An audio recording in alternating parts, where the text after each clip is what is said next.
ಕರ್ನಾಟಕಕ್ಕೆ ಅಕ್ರಮ ವಲಸಿಗರು ಬರ್ತಾ ಇದ್ದಾರೆ. ಇದರಿಂದ ಕರ್ನಾಟಕದ ಮೇಲೆ ಏನು ಪರಿಣಾಮ ಬೀರುತ್ತೆ ಹಾಗೂ ಸರ್ಕಾರ ಇದಕ್ಕೆ ಏನು ಹೇಳ್ತಿದೆ, ಪೊಲೀಸರು ಏನು ಕ್ರಮ ಕೈಗೊಳ್ತಾ ಇದ್ದಾರೆ, ಬನ್ನಿ ಇವತ್ತಿನ ಈ ವಿಡಿಯೋದಲ್ಲಿ ದಾಖಲೆಗಳ ಮುಖಾಂತರ ಸಂಪೂರ್ಣ ಮಾಹಿತಿಯನ್ನು ನೋಡೋಣ. ನಮಸ್ಕಾರ ಸ್ನೇಹಿತರೆ. ಬೆಂಗಳೂರು ಹಾಗೂ ಕರ್ನಾಟಕದ ಪ್ರಮುಖ ನಗರಗಳಲ್ಲಿ ಇತ್ತೀಚಿನ ದಿನಗಳಲ್ಲಿ ಒಂದು ದೊಡ್ಡ ಚರ್ಚೆ ಆಗ್ತಾ ಇದೆ. ಏನಂದ್ರೆ ಅಕ್ರಮ ಬಾಂಗ್ಲಾದೇಶರ ಒಳನುಸುಳುವಿಕೆ. ಇಷ್ಟಕ್ಕೂ ಇವರು ಭಾರತದೊಳಗೆ ಹೇಗೆ ಬರ್ತಾರೆ ಅಂದ್ರೆ, ಇತ್ತೀಚೆಗೆ ಮಾಧ್ಯಮಗಳ ತನಿಖೆ ಮತ್ತು ಬಂಧಿತರ ವಿಚಾರಣೆಯಲ್ಲಿ ಶಾಕಿಂಗ್ ಸತ್ಯಗಳು ಹೊರಬಂದಿವೆ. ಭಾರತ ಹಾಗೂ ಬಾಂಗ್ಲಾದೇಶದ ನಡುವೆ 4096 ಕಿಲೋಮೀಟರ್ ಉದ್ದದ ಗಡಿಭಾಗದಲ್ಲಿ ನದಿ ಹಾಗೂ ಕಾಡು ಪ್ರದೇಶಗಳಿವೆ. ಹೀಗಾಗಿ ಅಲ್ಲಿರುವಂತಹ ದಲಾಲರು ಅಥವಾ ಮಧ್ಯವರ್ತಿಗಳಂತ ಏನ್ ಹೇಳ್ತೀವಿ, ಅವರು 7,000ರಿಂದ 20,000 ರೂಪಾಯಿ ಕೊಟ್ರೆ BSF ಕಣ್ ತಪ್ಪಿಸಿ ಭಾರತದೊಳಗೆ ನುಸುಳುವಂತೆ ಮಾಡ್ತಾರೆ.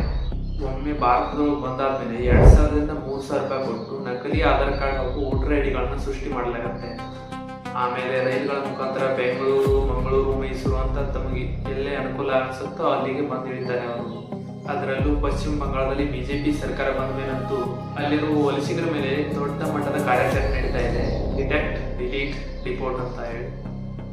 ಡಿಟೆಕ್ಟ್ ಅಂದ್ರೆ ಅವ್ರನ್ನ ಪತ್ತೆ ಹಚ್ಚೋದು, ಡಿಲೀಟ್ ಅಂದ್ರೆ ಅವರು ಸೃಷ್ಟಿ ಮಾಡ್ಕೊಂಡಿರ್ತಕ್ಕಂಥ ಆಧಾರ್ ಕಾರ್ಡ್, ವೋಟರ್ ಐಡಿಗಳನ್ನ ಸರ್ಕಾರಿ ಲಿಸ್ಟ್ನಿಂದ ತೆಗೆದುಹಾಕೋದು. ರಿಪೋರ್ಟ್ ಅಂದ್ರೆ ಅವರ ಮೂಲ ದೇಶಕ್ಕೆ ಅವ್ರನ್ನ ಕಳಿಸುವ ಅಭಿಯಾನ ಶುರುವಾಗಿದೆ. ಹೀಗಾಗಿ ಇವರು ಬೇರೆ ಬೇರೆ ರಾಜ್ಯಗಳಿಗೆ ನುಸುಳ್ತಾ ಇದ್ದಾರೆ.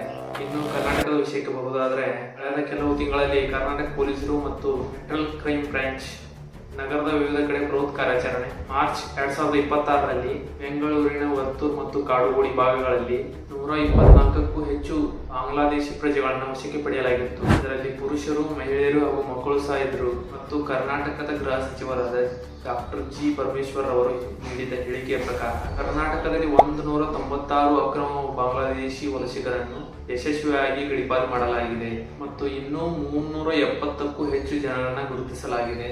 ಅವರ ವಿರುದ್ಧ ಕಾನೂನು ಪ್ರಕ್ರಿಯೆ ನಡೆಯುತ್ತಿದೆ ಅಂತ ಹೇಳಿದ್ರು. ಇದು ಕೇವಲ ವಲಸೆಯ ಸಮಸ್ಯೆ ಅಲ್ಲ, ಬದಲಿಗೆ ದೇಶದ ಮತ್ತು ರಾಜ್ಯದ ಆಂತರಿಕ ಭದ್ರತೆಗೆ ದೊಡ್ಡ ಕುತ್ತು ಅಂತ ಹೇಳ್ಬಹುದು.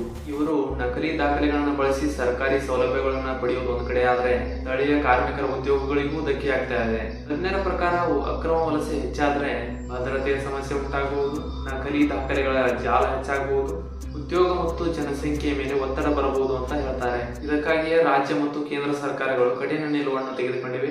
ಮೊದಲೇ ಹೇಳಿದಂತೆ ಡಿಟೆಕ್ಟ್, ಡಿಲೀಟ್, ರಿಪೋರ್ಟ್ ಅಂತ ವಿಶೇಷ ಆಪರೇಷನ್ ಕೂಡ ನಡೀತಾ ಇದೆ. ಬೆಂಗಳೂರಿನ ಪೊಲೀಸರು ಈಗ ಮನೆಯ ಮಾಲೀಕರಿಗೆ ಹಾಗೂ ಕಾಂಟ್ರಾಕ್ಟರ್ಗಳಿಗೆ ಕಟ್ಟುನಿಟ್ಟಿನ ಆದೇಶವನ್ನು ನೀಡಿದ್ದಾರೆ.